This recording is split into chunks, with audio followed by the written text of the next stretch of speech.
தேசிய அளவில் தமிழ் பள்ளிகளுக்கிடையேயான ஒற்றுமை காற்பந்து போட்டி கடந்த சனிக்கிழமை பண்டார்பாரு பாங்கி மைதானத்தில் நடைபெற்றது.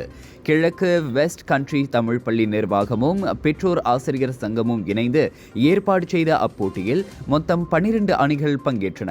தமிழ் பள்ளிகளுக்கிடையேயான நல்லுறவை வளர்க்கவும் எதிர்காலத்தில் காற்பந்து விளையாட்டுத் துறையில் இளம் மாணவர்களும் தங்களது ஆற்றலை வெளிக்கொணரவும் இப்போட்டி ஏற்பாடு செய்யப்பட்டதாக தெரிவித்தார் பெற்றோர் ஆசிரியர் சங்க தலைவர் ஜெயகாந்தன் ஜெயசீலன்.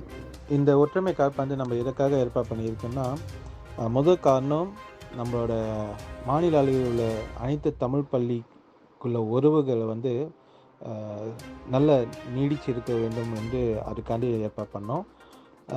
அது மட்டும் இல்லாமல் நம்ம மாணவர்கள் நிறைய மாணவர்கள் பந்து விளையாட்டில் சிறந்து வழங்க வேண்டும். அவங்க போட்டிக்கு போகும்போது ரொம்ப தயக்கத்தோடு போவாங்க. ஏன்னா விளையாண்டு அந்த அனுபவம் இல்லை, நிறையா போட்டிக்கு கலந்துக்க மாட்டாங்க. அப்போ பெரிய பெரிய போட்டிக்கு போகும்போது அந்த தயக்கம் கண்டிப்பாக இருக்கும். அப்போ அதனால நம்ம இந்த மாதிரி ஒரு போட்டி நம்ம ஏற்பாடு மேலே அந்த மாணவர்களுக்கு அனுபவம் கிடைக்கும். இந்த மாதிரி காற்பந்தை நம்ம வருஷம் நம்ம ஏற்பாடு பண்ணுவோம். ஒற்றுமை காற்பந்து பெற்றோர்கள் சந்தோஷமாக இருந்தாங்க. எதுக்காண்டி பார்த்திங்கன்னா, இந்த மாதிரி ஒரு போட்டி அவங்களுக்கு மாணவர்களுக்கு கிடைக்காதா எண்ணிக்கொண்டிருந்த வேலையில் நம்ம ஏற்பாடு பண்ணனால பெற்றோர் அனைவருக்கும் ரொம்ப சந்தோஷம்.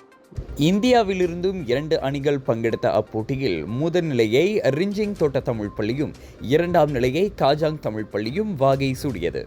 வெற்றி பெற்ற அனைத்து மாணவர்களுக்கும் வெற்றி கோப்பையுடன் பதக்கமும் நற்சான்றிதழ்களும் வழங்கப்பட்டது என போட்டியின் ஏற்பாட்டு குழு தலைவருமான ஜெயகாந்தன் கூறினார்.